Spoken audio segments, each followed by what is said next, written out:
se a Polícia Federal quer convencer os brasileiros que uma ação que teria envolvimento, como querem aí fazer supor a narrativa, o presidente da República, o candidato a vice na última eleição, ex-ministro da Defesa, ex-ministro da Casa Civil, ou seja, um general, inclusive, de exército, no último posto do exército brasileiro, um major estaria no comando? Não. Aí é um pouco demais. Do momento, porque não podemos esquecer o momento.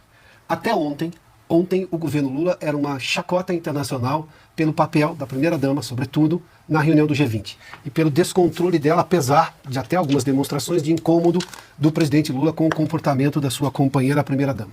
Esse era o resumo. Aquele atentado, né, como eles costumavam chamar, ou preferiam chamar, mas enfim, o caso do suicídio em frente, ali na Praça dos Três Poderes, com fogos de artifício, não dava mais o que se pode chamar de pano para manga.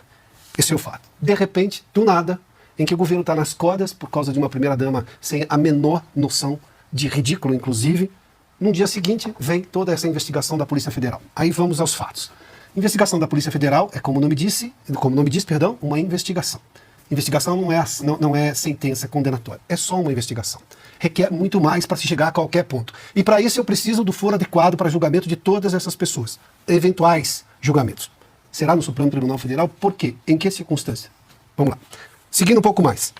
Além de por que o G20? Porque parte da imprensa internacional está aqui e que tinha essa imagem do governo Lula e está aqui a aproveitar que, olha, este governo está sendo perseguido por golpistas e tudo mais. De novo essa tese, mas vai se basear em quê? A ação em si, que se faça a investigação, não há o menor problema. Nunca aqui você ouviu que somos contrários a investigações, desde que sérias e por entidades de Estado, não órgãos que foram tomados, por exemplo, politicamente. Porque aí nenhuma investigação vai ter sequer o mínimo de credibilidade para ir adiante. E a população brasileira hoje tem sérias restrições, sejamos justos, porque são fatos, ao trabalho do Supremo Tribunal Federal, por todas essas ilegalidades que já foram comentadas aqui no assunto anterior, ao trabalho da Polícia Federal, que já foi, sim, considerada uma entidade heróica no país, recebida por aplausos, com aplausos efusivos da população do 7 de setembro, não é mais assim. Por quê? Porque, obviamente, se desviaram do que a Constituição lhes reserva, ou do que, obviamente, a lógica republicana reserva essas duas instituições. Sobre esse fato em si, a pergunta é, por que não aconteceu, então, esse golpe de Estado aventado? Por que, por exemplo, a tentativa de assassinato não se consumou? Quem não deu a ordem? E por que não deu essa ordem? Quem estava de fato no comando? Por que este que estava de fato no comando não deu o verbo que se usa nessa hora? Execute. Não foi. Nada aconteceu.